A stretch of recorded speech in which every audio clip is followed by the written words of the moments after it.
Namo tassa bhagavato arahato samma sambuddhassa. Bekerja tulus, penuh rasa gembira, wujudkan harapan dalam asta cita. Berjumpa kembali dalam podcast Sipa Karewa, Sistem Informasi Penyiaran Kabar Kemenak Bicara. Terucap salam dan pujian kepada Sang Guru Agung Siddhartha Gautama. Namo Buddhaya. Assalamualaikum warahmatullahi wabarakatuh. Shalom, salam sejahtera untuk kita semua. Om Swastiastu dan salam kebajikan. Pada kesempatan ini, saya Prasna Satyawijaya akan membersamai sahabat religi semua membahas sebuah topik terkait dengan agama Buddha. Adapun narasumber pada kesempatan ini yaitu seorang biku yang penuh dengan energi.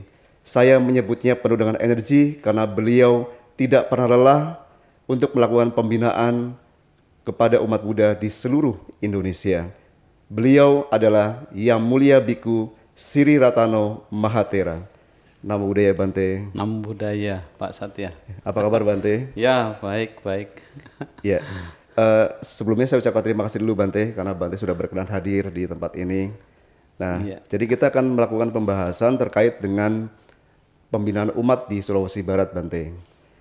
Baik Pak, baik. Namun sebelum itu Bante, ini mungkin sahabat religi semua ini ada yang mungkin belum tahu Bante.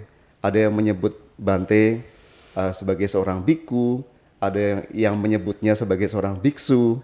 Mungkin beberapa kalau kita lihat di tempat lain ada juga yang menyebutnya suhu begitu. Nah, sebetulnya apa sih perbedaan ketiganya Bante dan sebetulnya yang tepat ini apa katanya ini? Ya Pak, memang berkaitan dengan biku, biksu atau bisa juga suhu atau lumpo atau acan mungkin banyak bisa panggilan atau sebutan-sebutan.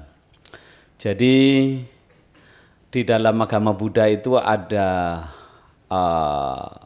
dua komunitas besar Buddhis gitu, atau menjadi dari dua kelompok besar ini menjadi 4 kalau dibagi lagi. Maksudnya yang dua itu apa? Yang dua itu ada kelompok perumah tangga, ada kelompok pabajita. Nah, kelompok perumah tangga ini adalah ya masyarakat umat Buddha yang berkeluarga. Yang wanita disebut upasika, yang pria disebut upasaka. Nah, kemudian yang pabajita, yang laki-laki disebut biku atau biksu, yang wanita bikuni atau biksuni. Biku atau biksu ini adalah biku itu bahasa Pali, biksu itu bahasa Sanskerta. Nah, kemudian para biku, orang-orang yang meninggalkan kehidupan berumah tangga ini, kemudian masyarakat, umat bisa menggunakan panggilan biasanya Bante. Bante itu ya Pak gitu, atau yang orang yang dituakan dihormati juga gitu. Jadi panggilannya Bante. Nah, itu jadi kelompok masyarakat dalam umat Buddha. Jadi terbagi 4 itu sebenarnya. Upasaka, upasika, biku, bikuni begitu. Oh, jadi tidak ada masalah Bante kalau menyebutnya biku atau biksu, boleh-boleh saja ya Bante? Ya, biksu itu bahasa Sanskerta. Gitu, biku bahasa Pali. Bahasa Pali. Ya. Lalu kalau di Indonesia sendiri kita pakai masyarakat mana yang gitu. Biasanya kalau kami cenderung yang Theravada ini kan dipanggilnya Bante, biku gitu. Biku. Gitu karena memang acuan utama yang memang yang menjadi dasar praktek tidak lain adalah bahasa Pali, yaitu Tipitaka Pali itu. Tipitaka Pali. Iya, itu yang baik Bante. Nah, terkait dengan kehidupan seorang biku Bante. Sebetulnya mungkin sahabat religi semua nih mungkin ada yang belum tahu Bante. Sebetulnya biku ini siapa sih gitu loh. Apakah misalnya saya maaf Bante, saya dipotong rambut gundul misalnya, saya mengenakan jubah, apakah saya juga boleh disebut sebagai seorang biku begitu? Jadi memang untuk menjadi biku tentu tidak serta-merta sekedar kemudian pakai kain kuning yang dililitkan, tetapi memang ada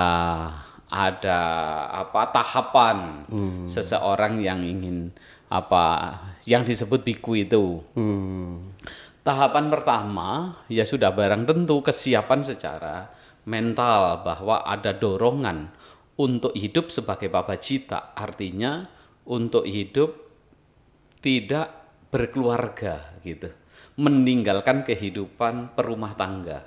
Nah ini harus ada dorongan ke arah sana. Nah setelah ada dorongan sudah barang tentu akan menemui para guru atau para biku untuk menyampaikan niat dan minatnya ini. Nah berikutnya baru akan diberikan syarat-syarat biasanya. Nah jadi syarat untuk menjadi seorang biku itu satu, dia harus bebas dari hutang, begitu, tidak punya hutang. Kalau dia punya hutang dia tidak bisa. Oh begitu Bante. Iya, jadi harus bersih dari hutang Bante. Iya, tidak boleh. Kemudian tidak boleh dalam hal-hal yang kaitan bersengketaan, misalkan dia sedang dicurigai oleh pemerintah, oleh apa, jadi dia harus bebas itu. Yang ketiga dia juga harus kemudian tidak punya sakit menular, gitu, tidak punya sakit yang menular. Karena kalau punya penyakit menular ini berbahaya untuk biku-biku yang lain. Iya, jadi biasanya akan ditanya ada sakit tidak, gitu.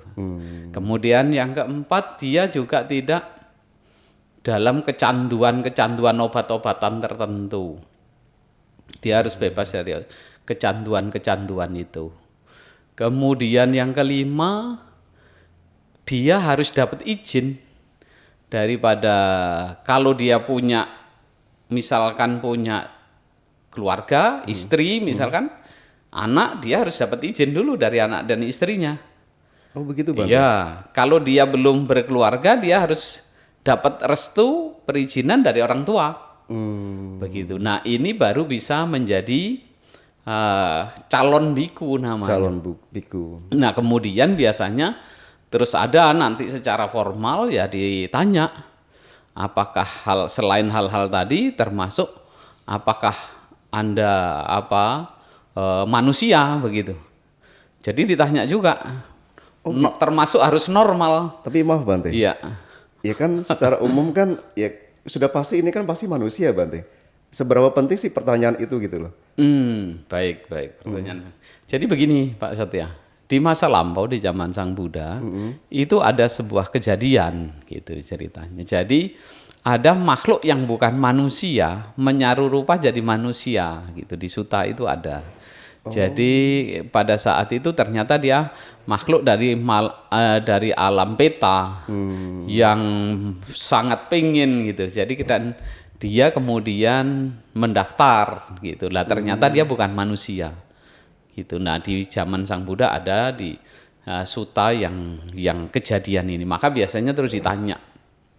Dan aturan-aturan kebikuan ini juga jadi seorang biku setelah itu kan siap menjalankan winaya Sang Buddha, aturan. Jadi harus punya kesiapan itu. Jadi menjalankan. Nah, peraturan para biku itu berjumlah 227 item. Banyak Bante ya? Ya, itu berkaitan bagaimana para biku ini bepergian, jubahnya bagaimana, gitu dan seterusnya. Kemudian berkaitan dengan cara makan dan berkaitan dengan makanan. Itu para biku ada 30 aturan itu Pak. 30 aturan? Iya, berkaitan hubungannya dengan makan, bagaimana menerima, bagaimana makan. Boleh nggak Bante? Sebutkan salah satu saja Bante. Misalkan para biku tidak bisa berdiri, makan sambil berdiri. Berdiri, iya. Jadi standing party enggak boleh Bante? Iya, bisa. Para biku kemudian makan dengan capu-capu, enggak boleh. Iya, minum dengan enggak boleh juga. Gitu. Kemudian biasanya para biku ketika makan sekali duduk, tidak sebentar lagi duduk lagi, berdiri lagi. Nah itu biasanya para biku menghindari itu. Maaf Bante, Ini seandainya Bante, saya menggambarkan sebuah situasi, misalnya ada seorang biku ini sedang makan Bante. Iya. Terus tiba-tiba ingin mengambil makanan di sisi sebelah sana misalnya Bante.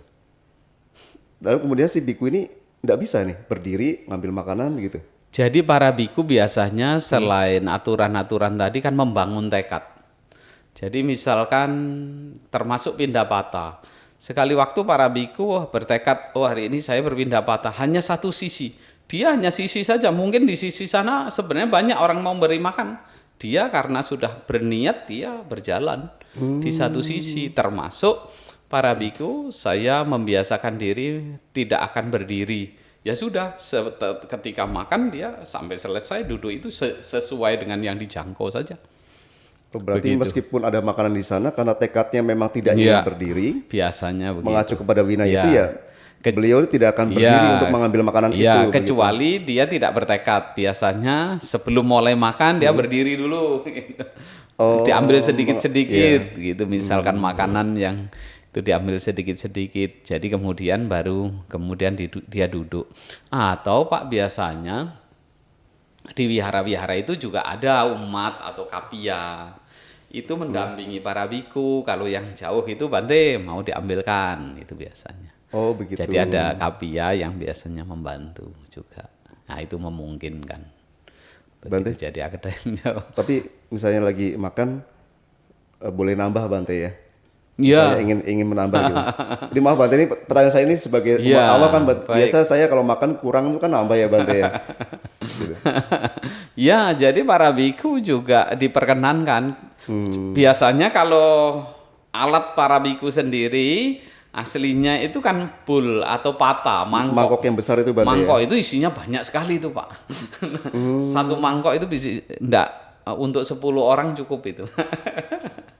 Jadi mangkok makan yang para biku yang umumnya dipakai sebenarnya kan mangkok itu. Tetapi itu biasanya duduknya harus lesehan. Kalau duduk di meja sulit. Begitu, jadi pakai mangkok. Jadi biasanya ngambil makanan sedikit-sedikit, kemudian sudah. Bahkan sebelum makan biasanya di wihara-wihara yang para bikunya sedang berlatih begitu, kan itu ngambilin mangkok kan giliran itu, ngambil makanan itu. Nah kemudian ada bagian itu Pak, bagian mengaduk makanan. Jadi makanan itu biar campur, mau apa saja gitu. Semuanya Bante? Iya, itu umum. Jadi kalau misalnya, ini maaf nih, ada sayur sop, mungkin ada pisang gitu ditaruh di situ. Ya, Campur Pak. dicampur. Campur. Campur. Tapi pada dasarnya kan sebetulnya di dalam manusia ini kan juga dicampur juga ya Bante ya sebetulnya ya. Ya jadi artinya nggak ada yang berbeda. Ini maknanya Pak Satya, jadi para biku itu latihan, jadi maka renungannya itu begini. Saya makan makanan ini bukan untuk kesenangan, bukan untuk pemabukan, bukan untuk menggemukkan tubuh, juga bukan untuk memperindah diri, tetapi hanya untuk menjaga kelangsungan dan memelihara tubuh ini dari gangguan-gangguan. Nah, sehingga dapat pada saat itu bertekad, saya makan makanan ini sekedar untuk menghilangkan rasa sakit atau rasa lapar dan tidak untuk mendatangkan sakit yang baru. Maksudnya apa? Dengan makan secara berlebih-lebihan. Nah, agar kemudian kita bisa hidup dengan tentram, dengan nyaman, sehingga dengan cara itu justru bisa membantu menjalani kehidupan yang baik. Wah ini sebetulnya sesuai dengan teori-teori para ahli gizi Bante.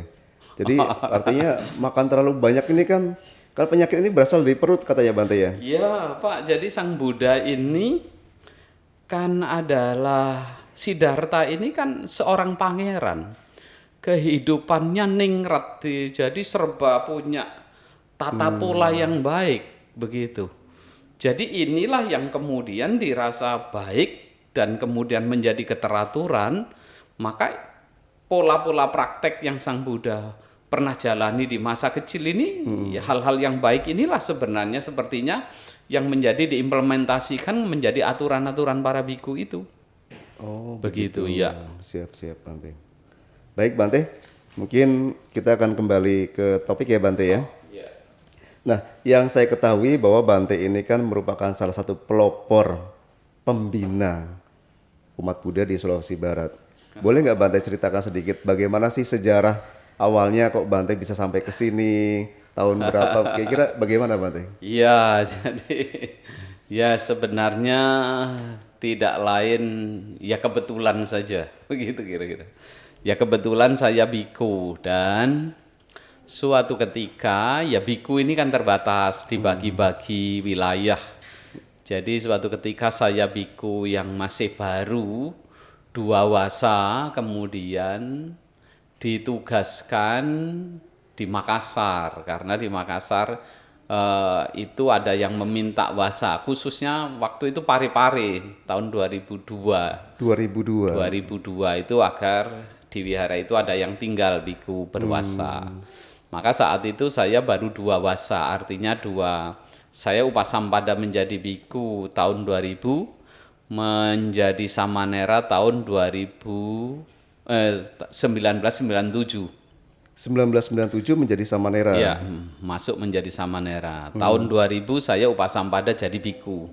Nah, 2002 saya berwasa begini di Pare-Pare saat itu. Di Pare-Pare. Di Pare-Pare lah. Kemudian di sanalah ya waktu itu Sulbar ini kan masih masa transisi, sudah ada memang menjadi provinsi baru tapi pemekaran saat itu masih administrasi, bahkan orang-orangnya masih dari Makassar yang saya tahu saat itu. Nah, maka mengunjungi di mana ada umat Buddha di daerah-daerah itu. Nah, maka di Mamuju sini kan ada umat Buddha, di Salogata, di Waiputih. Ya waktu itu juga dalam proses selanjutnya termasuk di Murak yang sekarang sudah ada wihara, waktu itu juga belum. Sepertinya baru terrealisasi itu wiharanya kan. Nah, jadi dulu ya membuat jadwal pada saat ditugaskan di Pare. Lah berikutnya setelah masa wasa tahun 2002, 2003 diangkat oleh Sangga Theravada menjadi wakil biku pembina di Sulawesi Selatan. Wakil biku pembina. Iya, saat itu. Maka sejak saat itu sesungguhnya bukan pilihan. Kalau boleh milih saat itu saya yang di daerah agak dingin, pilihnya sebenarnya saya pengen pilih Malang. Oh, begitu ya. Tapi ternyata di Sulawesi ini kosong. Jadi akhirnya tetap ditugaskan. Ya dengan segala hal, ya akhirnya diterima juga, ya sudah. Akhirnya dibina, kemudian ya berlangsunglah. Jadi saya kira-kira di Sulawesi Selatan, ya kemudian mengunjungi Sulawesi Tenggara, Sulawesi Barat ini, begitu utamanya saat itu. Sebagai wilayah yang ada umat Buddhanya yang selalu kita kunjungi, Pak. Gitu. Nah ini Bante, ketika Bante pertama kali datang ke Sulawesi Barat melakukan pembinaan, kira-kira nih apa sih Bante? Tantangan itu seperti apa? Mungkin dari apa ya Bante ya? Mungkin bagaimana situasi saat itu begitu? Ya, jadi memang Pak Satya, jadi saat itu umat Buddha ini kan memang jarang dikunjungi biku.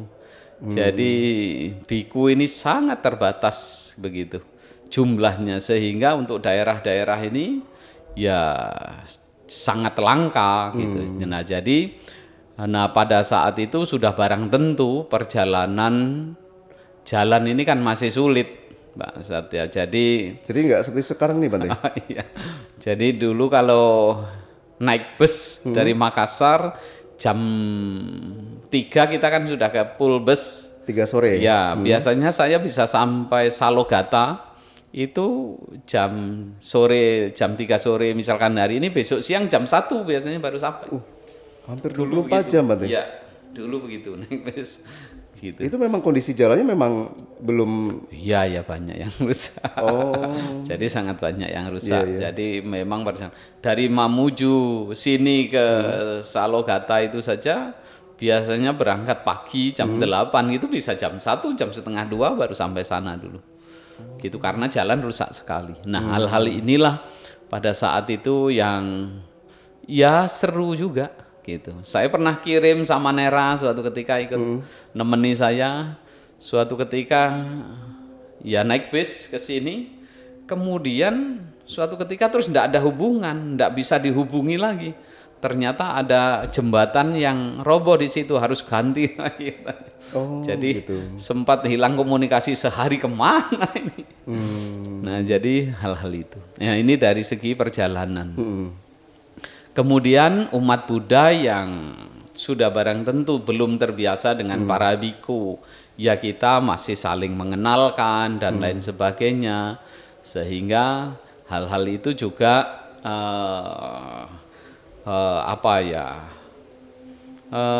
umat ini jadi bagaimana biku menjelaskan secara perlahan, jadi ribet juga dengan para biku ini begitu. Makanan harus diserahkan kan gitu kan, gitu. Tidak asal makan juga. Nah hal-hal ini lambat laun tetapi dengan hubungan yang komunikasi ini lama-lama justru menjadi saling mendekatkan dengan umat gitu, semakin paham gitu, karena memang ya di Indonesia ini kan umat Buddha ini kemudian tumbuh dan berkembang ini kan memang belum lama mengenal para biku. Tahun 90-an itu Pak Satya, ya sama sekali umat Buddha ini masih belum paham tentang bagaimana kebiasaan para biku. Tapi kalau sekarang ini para biku di mana saja itu sudah tidak perlu khawatir, karena semua sudah tahu bahwa biku ini perlu pagi dibawakan makanan, nanti lewat jam 12 tidak boleh kan gitu. Dulu tidak. Saya masih pernah sekali waktu mengalami satu daerah umat yang belum pernah, masyarakat Buddhis yang baru menyatakan diri sebagai Buddhis, kemudian ya tidak ngerti. Jadi ya kurang lebih 3 hari kali baru makan. Gitu. Jadi nggak ngerti ya kita, diam dulu. Nah baru hari ketiga itu, apakah Bante makan ya? Barulah kita sampaikan.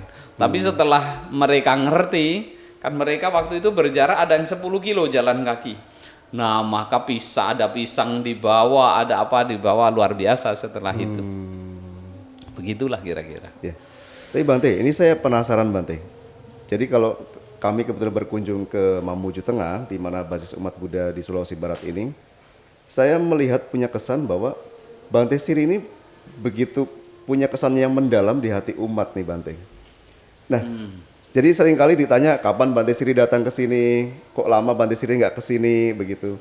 Nah, kira-kira Bante, apa sih Bante yang pola-pola seperti apa yang Bante lakukan dalam pembinaan itu sehingga Bante punya kesan yang mendalam Bante di hati umat itu seperti apa? Jadi berkaitan dengan kunjungan ke umat. Jadi ya saya menjadi biku tidak lain karena dorongan bahwa dharma ajaran Sang Buddha ini demikian luhur. Kemudian saya mengingat sekali, saya sendiri dari Malang, dari desa. Dulu ya biku berapa tahun sekali itu baru ada. Saya masih kecil itu sulit bertemu biku. Nah saya ketika menjadi biku ingat gitu. Ingat masa gitu, kunjungan biku yang itu. Jadi ketika saya menjadi biku kemudian berusaha memang. Jadi karena mengingat dulu rasanya kalau ada biku kan senang dulu, semangat begitu kan. Nah jadi itulah yang saya ingat sehingga saya berusaha membagi waktu agar kemudian secara berkala kemudian berusaha. Dan ya saya sendiri kadang-kadang walaupun capek gitu berkunjung ke daerah-daerah, kemudian umat-umat semangat melihat umat melakukan kegiatan-kegiatan seperti ke wihara puja bakti, itu memang bagian membuat obat capek gitu. Jadi menjadi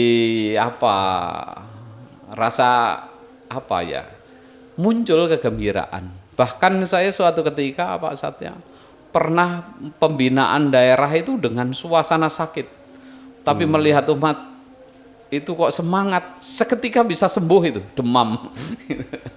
Jadi artinya, oh ternyata melihat orang lain sedemikian itu kadang-kadang memicu, bahkan ini bisa saya katakan sungguhan. Jadi dalam kondisi sebelumnya sakit, seketika bisa sehat tuh. Karena Begitu bisa melihat segar. Ya. mungkin umat bahagia juga dengan kegiatan di wihara begitu Bante ya. Ya, itu salah satu.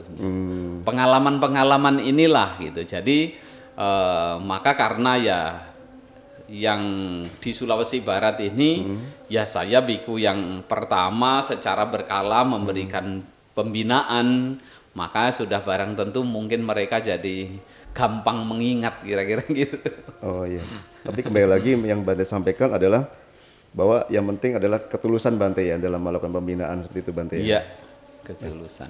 Nah Bante, tadi kan Bante ketika pertama kali datang ini kan melihat mungkin dari pemahaman dharma umat yang masih perlu ditingkatkan dan sebagainya. Mungkin kondisi infrastruktur juga mungkin belum begitu baik saat itu.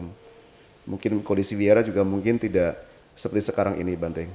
Nah kalau Bante melihat ketika Bante hari ini, saat ini Bante datang ke Sulawesi Barat, kembali ke Sulawesi Barat dan melihat umat Buddha di Sulawesi Barat ini bagaimana perkembangannya Bante? Ya, ya jika kita saat itu ya memang dengan tempat yang sangat sederhana, sangat ya serba asal gitu kira-kira kalau kita lihat tempat-tempat wihara yang ada seperti Bayi Putih itu dulu tanah itu ketika dari pihak pemerintah mengukur tanah ada tanah sisa itulah yang dulu dijadikan wihara kan gitu kan. Umat gotong royong di tanah itu, tanah yang sedangkan berikutnya umat kan bahu membahu kerja keras sampai kemudian beli satu samping satu kapling ya, sehingga sekarang itu kan wihara sudah memadai. Kemudian secara perlahan kemudian kan ya ada kegotong royongan dibangun begitu, sehingga sekarang ini wihara-wihara itu sudah jauh lebih baik sarana-sarananya. Secara sarananya Iya gitu. Jadi tinggal menjaga semangat umat Buddha yang ada di sana saja gitu. Untuk bagaimana merawat, untuk bagaimana menjadikan tempat sarana bersosialisasi, sarana belajar, sarana berlatih komunikasi gitu. Menjadi tempat untuk berlatih dan belajar. Itu bagaimana? Selain juga sebagai tempat bermeditasi atau puja, pengingatan terhadap Sang Buddha. Nah ini yang kira-kira memang juga perlu dijaga agar tetap kompak, agar tetap semangat begitu. Nah ini yang tantangan ke depan. Ya walaupun semua tetap belum selesai secara total berkaitan dengan fasilitas untuk di wihara-wihara ini, itu perlu dilengkapi juga gitu. Tapi saat ini sudah cukup baik begitu, mulai dari Mamuju maupun yang di daerah-daerah. Baik Bante. Bante, sebetulnya tugas pembinaan itu kan ranahnya lebih ke arah tugas dari para majelis organisasi untuk melakukan pembinaan, termasuk juga dari para biku. Nah, sementara di kami secara regulasi kan hanya memberikan bimbingan teknis Bante. Jadi bagaimana di Kementerian Agama ini kami berusaha untuk menjalankan program pemerintah dengan anggaran yang sudah diberikan, ya kami lakukan pembinaan itu. Tetapi secara pembinaan yang langsung mengarah kepada umat tentunya ini merupakan tugas dari organisasi maupun dari para biku. Nah, tetapi Bante, kita semua tahu bahwa di Sulawesi Barat ini kan belum ada sumber daya manusia yang seperti itu. Kita bahkan di sini belum ada penyuluh PNS juga belum ada Bante. Penyuluh P3K juga tidak ada.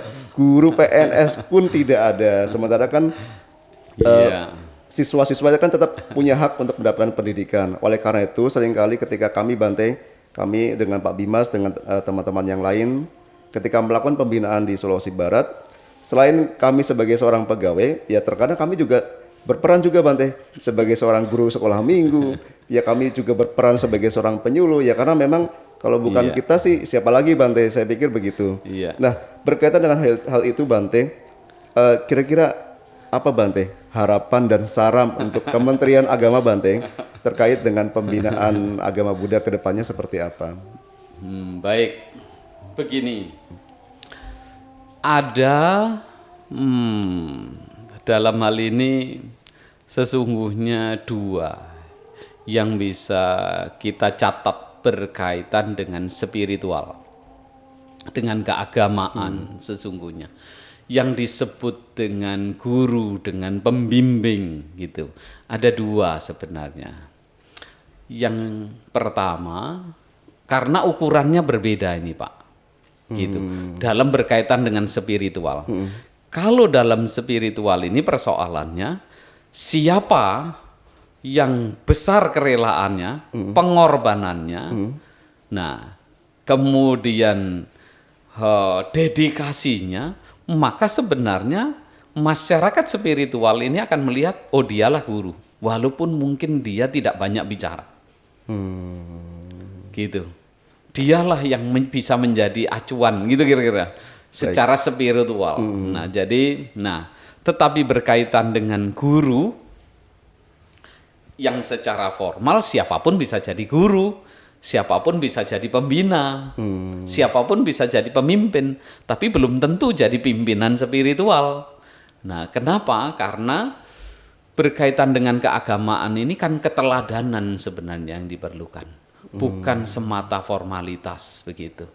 Jadi keteladanan. Jadi keteladanan ini tidak lain ketika seseorang semakin besar kerelaannya, semakin tinggi pengorbanannya, sesungguhnya disitulah secara otomatis dia akan menjadikan, wah itu adalah gitu sebagai guru.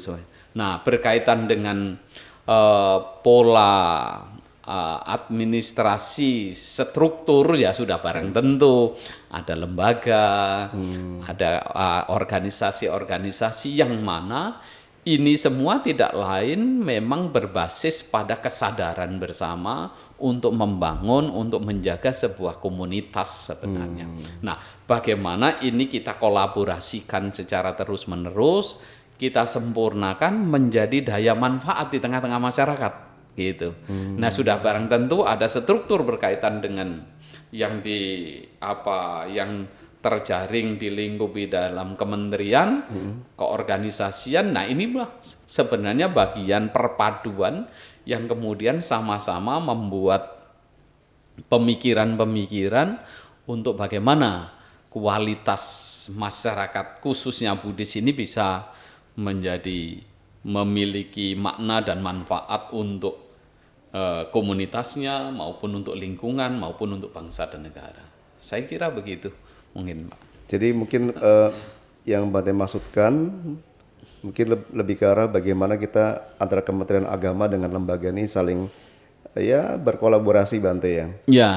Ya cuma di Mamuju ini saya lihat cukup bagus keaktifan dari Kementerian Agama karena ya menjalankan tugas-tugasnya, kunjungannya ini umat Buddha juga merasa terperhatikan.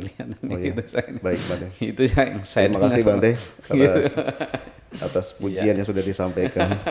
Tapi gara-gara Bante saya jadi tetap semangat Bante. Tetap kami akan pergi ke daerah untuk melakukan pembinaan Bante. Nah, ini terkait yang terakhir Bante ya. Ini terkait dengan program Astacita dari Pak Presiden yang di poin ke-8 adalah bagaimana meningkatkan poinnya meningkatkan toleransi dan moderasi beragama seperti itu. Nah, Pak Kepala Kantor Bapak Kakanwil punya rencana Bante akan membangun sebuah rumah moderasi di mana di area kantor ini nantinya akan dibangun semua rumah ibadah termasuk rumah ibadah agama Buddha yaitu wihara. Nah, kami Bante saat ini belum punya ide. Kira-kira bangunannya ini seperti apa? Karena gini Bante, karena ini kita ada di Sulawesi Barat ya mungkin hendaknya bangunan itu bukan hanya sekedar bangunan yang nantinya kami akan gunakan untuk tempat ibadah, tetapi setidaknya adalah nilai-nilai budaya, nilai-nilai ikon-ikon yang ada di Sulawesi Barat ini Bante. Baik Pak Satya. Ini adalah mungkin menjadi pionir ini Mamuju ini walaupun daerah mungkin tidak gemerlap seperti kota besar lainnya. Tetapi ini dengan program di lingkup Kementerian Agama dibuat atau direncanakan akan dibangun 5 tempat ibadah begitu atau 6 begitu ya. Betul. Masing-masing ada. Nah, ini menjadi satu hal yang patut kita apresiasi sebenarnya, sehingga di lingkup sana menjadi moderasi beragama itu semakin kental dan semakin nyata begitu di tengah-tengah masyarakat. Nah, jika itu nanti bisa diwujudkan seperti Pak Satya bagaimana kira-kira? Ya, gitu. modelnya Bante. Nah, saya perlu mengingatkan Pak Satya, di Mamuju sini itu adalah salah satu ada sejarah diketemukannya sebuah patung perunggu gitu. Patung Perunggu. Buddha Bante. Iya, patung Buddha. Arca berarti. Arca, ya. Itu yang diketemukan di daerah Sikendeng kalau tidak salah. Sikendeng Iya. itu di Kabupaten Mamuju. Saya pernah ke daerah itu dalam waktu yang lama. Jadi itu di dekat Tarailu. Kalau dari sini mau ke Pasangkayu atau ke sana Salugata. itu lewat setelah Tarailu itu nanti ada belokan ke kiri masuk. Kurang lebih 5 atau 6 kilo dari situ, di mana di sana itu dulu diketemukan patung yang sekarang dikenal patung Sikendeng. Patung Sikendeng. Iya, itu patung itu memang tidak utuh, jadi tangannya sudah terpotong, kemudian sampai pinggang, kemudian juga wajah beberapa sudah seperti hidung itu kurang sempurna. Nah, patung itu ada di Museum Jakarta, saya sudah melihat. Kemudian di Museum Makassar dibuat juga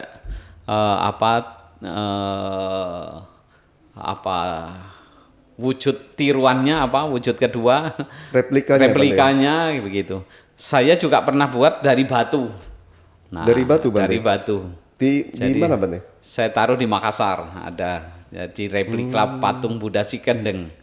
Nah, saya kira itu kan ada deskripsi juga. Jadi kira-kira patung ini dulu modelnya bagaimana.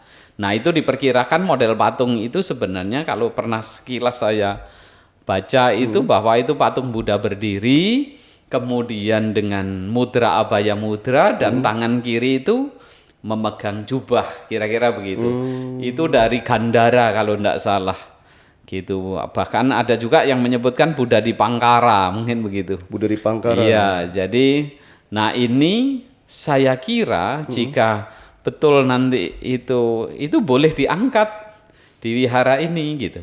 Misalkan penampakan ciri khas Sulawesi Barat ini ada patung Buddha itu, nah itu menjadi punya sejarah. Karena ada bangunan-bangunan misalkan buat patung Buddha di atas bangunan gitu. Seperti jadi menampakkan secara simbolik patung Buddha Sikendeng gitu dengan model kira-kira utuhnya gitu. Nah, jika itu bisa diwujudkan, saya kira sangat kental keterkaitannya dengan Sulawesi Barat. Gitu. Wah, itu bagus sekali, Bante. Jadi nanti modelnya itu adalah patung Buddhanya berdiri di atas. Ya, jadi bangunan-bangunan ini kan bisa. Jadi selain di ciri-ciri Buddhis ini kan candi. Salah satu candi juga ada pematungan ini patung-patung Buddha umumnya. Jadi bisa saja misalkan dengan model patung Buddha berdiri di atas bangunan yang mungkin tinggi 3 meter, 2 meter. Nah, itu kan juga menjadi simbol bahwa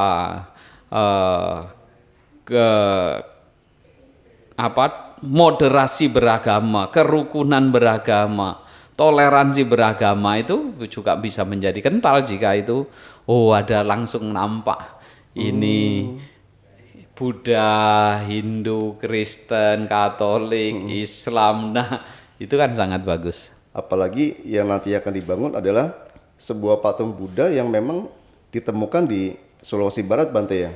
Ya, ini saya sebagai itu aja, pengingatan. Tapi saya memang pernah mendengar ya, penemuan patung Buddha itu Bante. Dan bahkan saya yang saya dengar adalah bahwa arca Buddha itu merupakan arca Buddha tertua di Indonesia yang pernah ditemukan di Indonesia. Jauh lebih tua daripada yang ditemukan di Kutai. Karena diperkirakan konon sudah muncul di abad kedua atau ketiga gitu Bante, sebelum Masehi. Ya, jadi memang jadi apa? Patung Buddha ini kan memang menjadi salah satu setelah ada pematungan. Pematungan itu sendiri Pak Satya sebenarnya kurang lebih setelah 1000 tahun Sang Buddha Parinibbana, Sang Buddha mangkat. Begitu pematungan ini. Sebelum adanya pematungan, objek-objek puja umat Buddha itu satu pohon bodhi. Pohon bodhi itu sejak zaman Sang Buddha sendiri. Ketika Anathapindika, ini suatu ketika selalu ingin mengenang Sang Buddha, sedangkan kan Sang Buddha kadang-kadang bepergian jauh. Nah, bagaimana agar mereka tetap bisa memberikan penghormatan kepada Sang Buddha? Maka saat itu Sang Buddha boleh jadi mengambil bibit pohon bodhi yang di Bodh Gaya, kemudian ditanamlah di wihara Anathapindika itu, kemudian menjadi objek, jadi sebagai pengingatan Sang Buddha yang mana dipuja seperti memuja Sang Buddha. Nah, itu pohon bodhi. Berikutnya ya model stupa. Stupa ini adalah sebenarnya tempat untuk menyimpan relik atau sari rikadhatu. Apa itu sari rikadhatu? Sari rikadhatu itu hal-hal yang pernah berkaitan dengan misalkan Sang Buddha. Misalkan apanya Sang Buddha, mangkoknya, benda-benda yang pernah dipakai. Kalau kemudian iya rambut begitu? Iya, termasuk kemudian setelah apa para biku meninggal atau Sang Buddha meninggal, dikremasi, sisa-sisa jasmani itu ada berupa relik, berupa butiran benda gitu, kira-kira yang tertinggalkan begitu. Ada yang menemukan gigi Sang Buddha yang masih disimpan, misalkan seperti di Sri Lanka, di Cina itu kan. Konon sejauh mana kebenarannya kita tidak bisa. Tetapi sebagai umat Buddha kita sebenarnya cukup jika itu sebagai penggambaran Sang Buddha, kenapa tidak? Gitu. Jadi bagi umat Buddha bukan itu asli atau tidak asli, tapi sebenarnya sebagai bentuk pengingatan Buddha. Untuk apa? Nah, sama halnya batu atau patung-patung sekarang, apakah itu memang mirip Sang Buddha? Ya kan tidak juga. Tetapi model yang demikian kemudian kita putuskan itu sebagai model Sang Buddha, kita sebagai pengingatan Sang Buddha. Pengingatan itulah yang maknanya penting. Sehingga kita ketika mengingat Buddha sebenarnya mengingat nilai-nilai luhurnya. Bukan Buddha sebagai sosok makhluknya, tetapi nilai-nilai luhur. Apa itu? Ya Dhamma, ajarannya itulah. Gitu. Jadi sebenarnya maknanya ke sana. Jadi ketika ini nanti Buddha si kendeng nampak di atas bangunan begitu, nah maka akan menjadi pengingatan yang baik khususnya bagi umat Buddha yang bisa membangkitkan nilai-nilai luhur. Saya kira itu Pak Satya. Oh iya.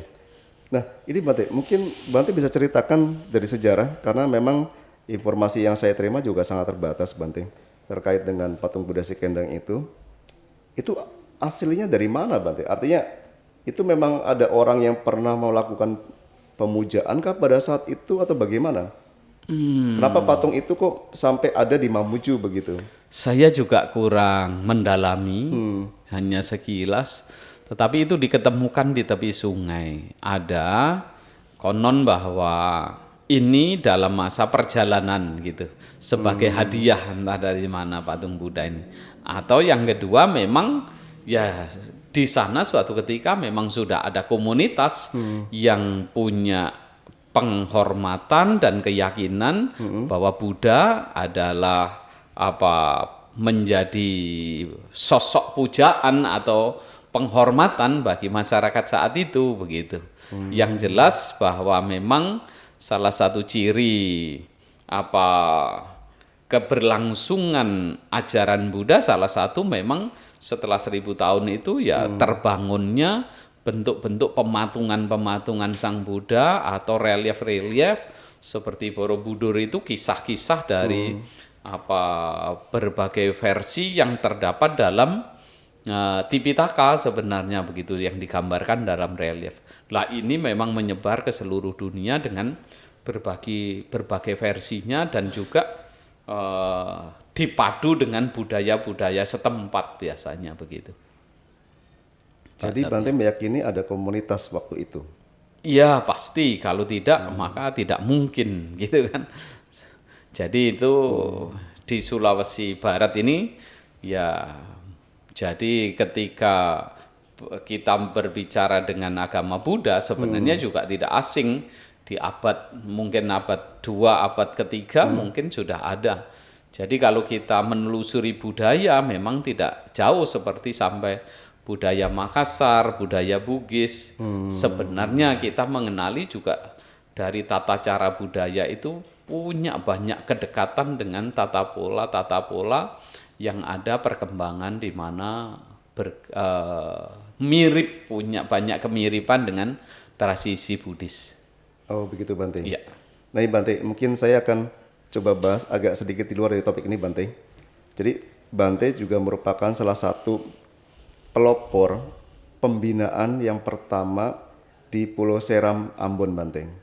Oh. Ya, artinya saya melihat dan saya juga takjub. Ternyata di Pulau Seram di Ambon itu ternyata ada ya orang asli sana yang beragama Buddha begitu Bante. Nah sementara kalau kita lihat ini kan di Sulawesi Barat ini kan kebanyakan umat kita ini kan dari transmigrasi dari Jawa Bante, dari daerah Temanggung, Banyuwangi dan sekitarnya. Nah menurut keyakinan Bante, adakah kira-kira umat asli Sulawesi Barat yang beragama Buddha berkaitan dengan ditemukannya patung Buddha si Kendeng itu Bante di Mamuju begitu? Iya, jadi sebuah nilai atau keluhuran ini sebenarnya akan tetap menjadi luhur, begitu. Jadi sesuatu yang luhur itu akan menjadi keluhuran. Dan ketika seseorang melihat sebuah keluhuran dan dimengerti sebagai keluhuran, otomatis menjadi acuan, penghargaan gitu, penghargaan. Begitu pula Dhamma Sang Buddha sebenarnya. Jadi seperti di daerah-daerah yang tadi Pak Satya singgung, ya saya memang juga membina masyarakat pedalaman khususnya di Pulau Seram, yang mana mereka memang sebelumnya juga tidak mendapatkan binaan keagamaan dan kemudian mereka menerima dan minta gitu saya membina saat itu, yaitu boleh dikata juga secara kebetulan karena mereka sebenarnya sangat tertutup, tapi sekarang ya mereka dalam binaan kita yang mana selama beberapa waktu ini ya Bapak Wakil Gubernur sudah, karena kemarin waktu acara ada Wakil Gubernur mengikuti melihat bagaimana keberadaan umat Buddha yang ada di sana karena saat Waisak itu.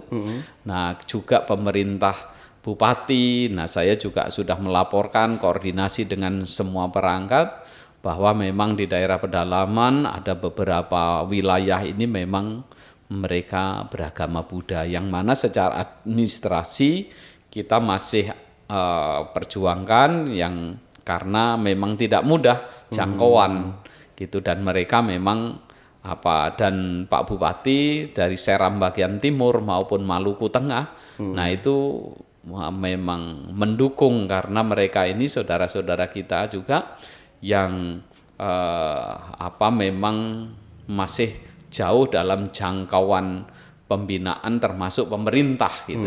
Maka dengan pembinaan kita, nah jadi Pak Gubernur, Pak Bupati itu juga merasa berterima kasih karena selama ini memang mereka ini karena tempatnya begitu jauh memang sulit disentuh dan mereka sendiri seperti cenderung menghindar juga begitu kira-kira.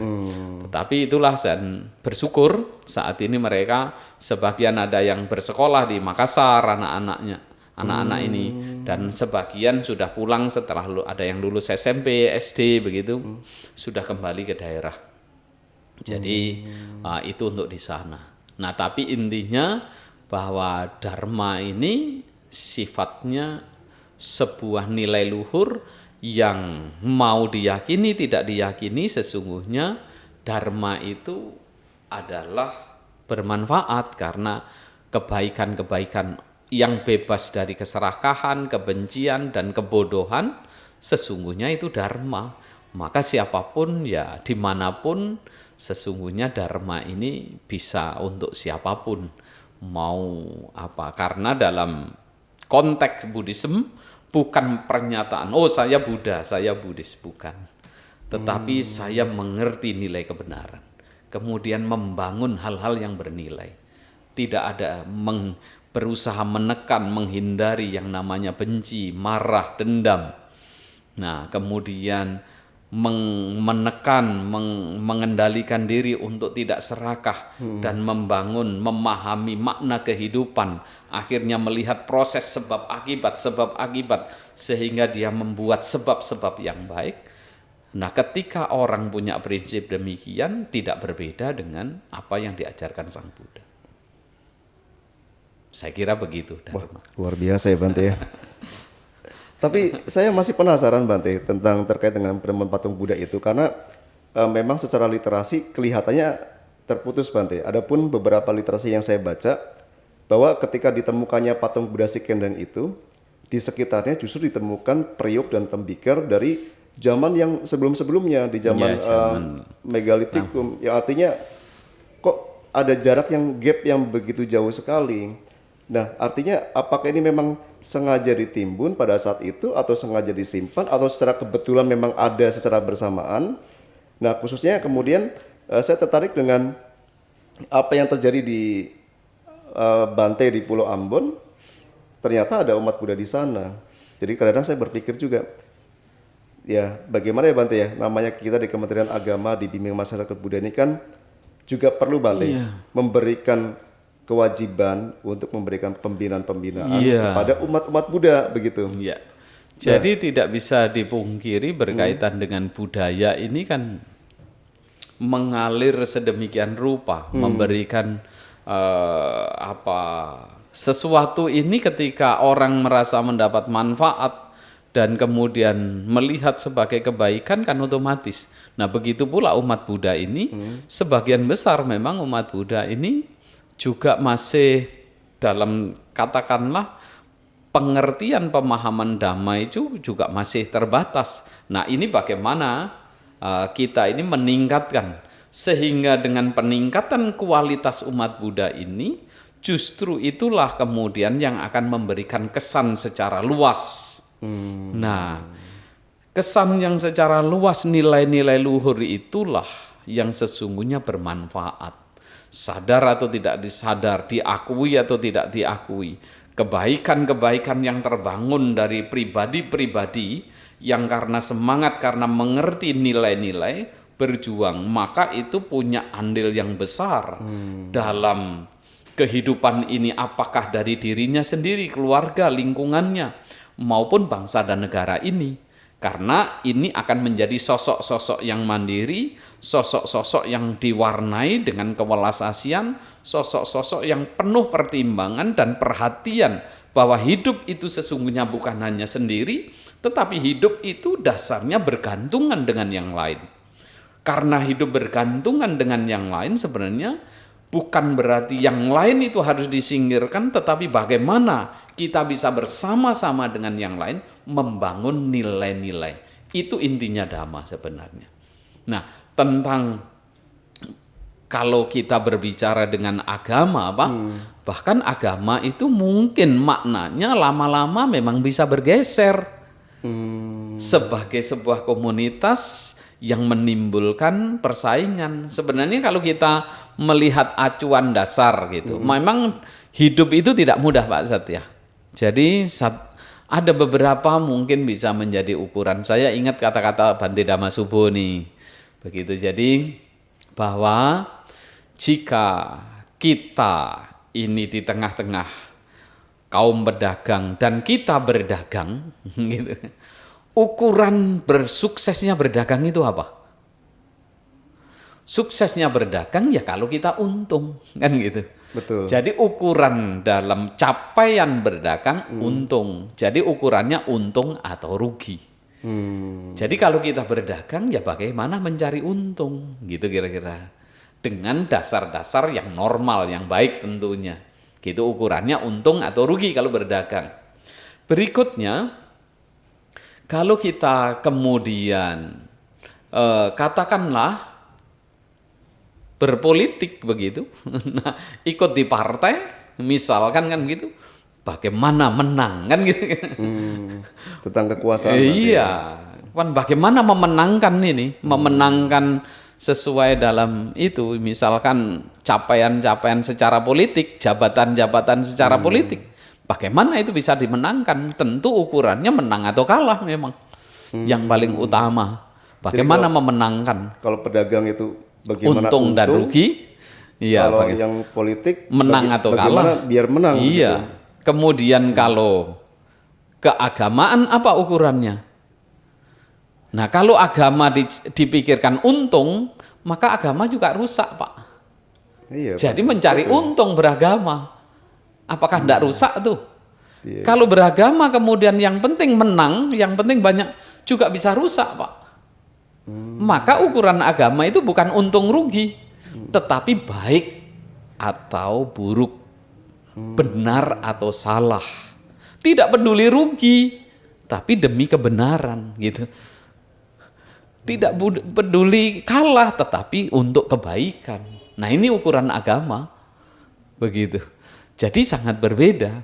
Nah, maka ini jangan sampai dicampur ini antara makna kita beragama, makna kita ketika di tengah-tengah memang harus di tengah politik misalkan kita sebagai warga negara boleh dengan lusa kita bisa berdagang, tapi jangan dibuat ukurannya sama.